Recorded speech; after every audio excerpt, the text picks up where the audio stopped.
குருநாதன் என்பதா? என்னை பார்த்து பார்த்து வளர்ப்பதனால் அன்னை என்பதா?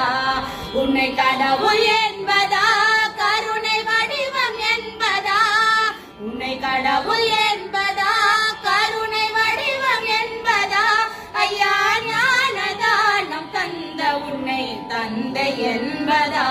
ஐயா ஞானதானம் தந்த உன்னை தந்தை என்பதா? உன்னை தெய்வம் என்பதா? குருநாதன் என்பதா? என்னை பார்த்து பார்த்து வளர்ப்பதனால் அன்னை என்பதா?